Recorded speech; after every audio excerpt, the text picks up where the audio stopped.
கிறிஸ்துவுக்குள் பிரியமானவர்களே, இந்த நாளுக்கான தினசரி தியான வசனம் மத்தேயு எழுதின சுவிசேஷம் 23வது அதிகாரம் 9வது வசனம். மத்தேயு 23:9. Matthew 23:9. பூமியிலே ஒருவனையும் உங்கள் பிதா என்று சொல்லாதிருங்கள், பரலோகத்தில் இருக்கிற ஒருவரே உங்களுக்கு பிதாவாய் இருக்கிறார். அதாவது இங்க பிதா என்று சொல்லக்கூடிய ஒரு பதம் என்னன்னா, அவர்தான் ஆவிக்குரிய முறையில என்னுடைய ஜீவனுக்கு எல்லாமே ஆதாரமா இருக்கிறார். அவரை எந்த ஒரு வகையிலும் நீங்க கேள்வி கேட்க முடியாது அப்படின்னு சொல்லக்கூடிய ஒரு காரியம் இது யாருன்னா நம்முடைய பிதாவாகிய தேவன். அதனாலதான் மத்தேயு 6வது அதிகாரம் 9வது ஜெபம் சொல்லி கொடுக்கும்போது என்ன சொல்லி கொடுத்தாரு? பரலோகத்தில் இருக்கிற எங்கள் பிதாவே. அப்ப என்ன, நமக்கு எல்லாரும் ஒரு பிதா. அவர் யாரு? பரலோகத்தில் இருக்கிறாரு. அவர்தான் நம்முடைய ஆவிக்குரிய வாழ்க்கையினுடைய ஆதாரம்.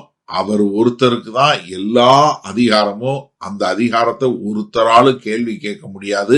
அவர் தான் எல்லாவற்றிற்கும் ஒரு தகப்பனாய் இருக்கிறார். ஆனா நம்மளை கேட்கும்போது நம்ம பூமியில அப்பான்னு சொல்றோம் இல்லையா, பிதான்னு சொல்றது, அது நம்ம பயாலஜிக்கல் ஃபாதர், மாம்ச பிரகாரமும் உங்களுடைய சொந்த தகப்பன். ஏன்னா மத்தேயு 10வது அதிகாரம் 37வது வசனம் சொல்லும்போது உங்கள் பிதா என்று சொல்லக்கூடிய காரியத்தை சொல்றாரு, உங்கள் அப்பான்னு.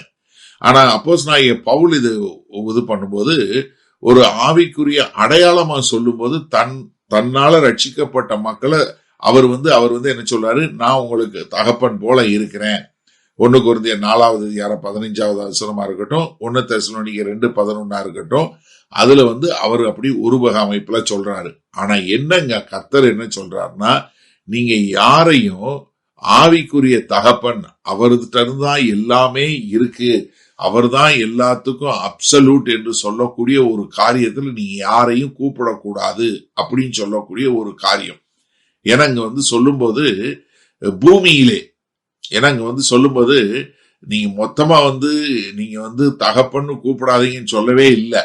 நீங்க நல்லா புரிஞ்சு கொள்ளுங்க. ஏன்னா இங்க சொல்லும் போது என்ன சொல்றாருன்னா, அதாவது எல்லா ஆவிக்குரிய அதிகாரமும் பெற்றவர், அவற்றில்தான் என்னுடைய ஆவிக்குரிய வாழ்க்கை இருக்கு என்று சொல்லக்கூடிய எபிரேய மொழியில அப்பா என்று சொல்லக்கூடிய ஒரு பதம், அதைத்தான் சொல்லும் போது என்ன சொல்றாரு? நீங்க யாரையும் கர்த்தருக்கு அளவா, கர்த்தருக்கு ஈக்குவலா ஒருத்தரை கொண்டு போய் வைக்காதீங்க. ஏன்னா நமக்கு இருக்கிறவர் ஒரே ஒருத்தர், அவர் தான் பரலோகத்துல இருக்கிறவர் என்று சொல்லக்கூடியதாக. ஏன்னா பரலோகத்துல இருக்கிற தேவன், அவருக்கு தான் சகல அதிகாரமும் இருக்கிறது. அவர்தான் நமக்கு எல்லா ஆவிக்குரிய வாழ்க்கை எல்லாமே கொடுக்கக்கூடியவர். ஏன்னா நம்ம அவரைத்தான் சார்ந்து இருக்கிறோம். அவர்தான் முழுமையான அதிகாரம் பெற்றவராய் இருக்கிறார். அதனால நீங்க பூமியில வேற யாரையாவது அதற்கு சமமாக நீங்க சொல்லக்கூடாது.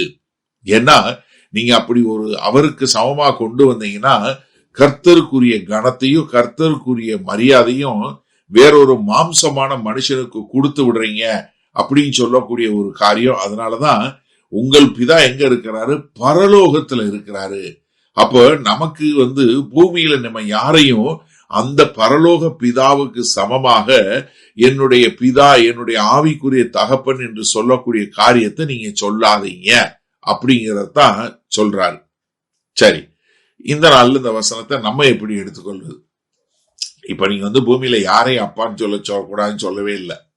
ஏன்னா நீங்க ஆண்டவர் ரொம்ப தெளிவா சொல்றாரு. ஏன்னா நீங்க உங்களுடைய மாம்ச பிரகாரமா உங்களுடைய தகப்பனை நீங்க அப்பான்னு சொல்றதுல எந்த ஒரு மாறுபாடான கருத்தும் கிடையாது. ஆனா இங்க என்ன சொல்றாரு? நீங்க உங்களுடைய ஆவிக்குரிய எல்லாமே அவற்றிலிருந்து வருதா?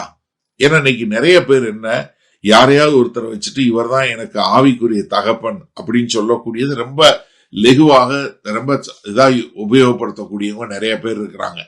ஆனா என்னன்னா பூமியில உங்களுக்கு, ஏன்னா அப்போஸ்தலனாகிய பவுல் சொல்றாருல, நான் உங்களுக்கு தகப்பன் போல இருக்கிறேன், உங்களுக்குள் கிறிஸ்து உருவாகும் அளவு நான் கற்ப வேதனை படுகிறேன்னு சொல்றாரு இல்லையா?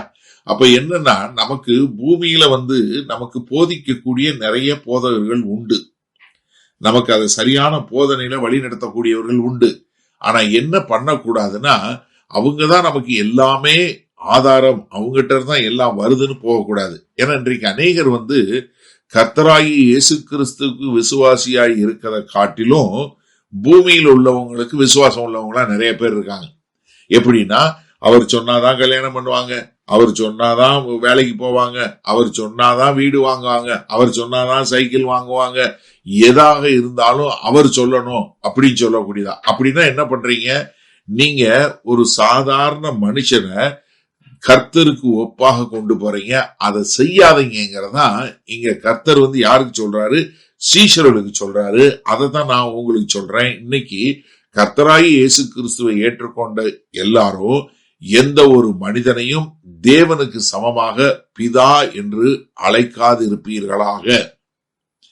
வல்லபிதாவே, இது அந்த அருமையான நல்ல நாளுக்காய் நின்றி இந்த செய்தியை கேட்டுக்கொண்டு இருக்கிற எனக்கு அருமையான சகோதர சகோதரி ஒவ்வொருவருக்காய் நாங்கள் ஜெபிக்கிறோம். ஆண்டவரே, அவர்களுக்கு பரலோகத்தில் ஒரே தகப்பன் உண்டு. அவர்தான் ஆவிக்குரிய எல்லா ஆசீர்வாதங்களையும் கொடுக்கக்கூடியவர். பூமியில இருக்கிற மக்களுக்கு கனத்தையும் மரியாதையும் கொடுக்கணும். ஆனா அவர்களை ஒரு காலமும் தேவனுக்கு சமமாக கொண்டு போகாதபடி தெளிந்த சிந்தையுள்ளவர்களாய் இருக்க எங்கள் தேவன் கிருபை பாராட்ட வேண்டுமாய் இயேசு கிறிஸ்துவின் மூலம் ஜெபிக்கிறோம் வல்ல பிதாவே, ஆமேன். கர்த்தர் உங்களை ஆசீர்வதிப்பாராக. இன்று மாலை மணால சந்திப்போம்.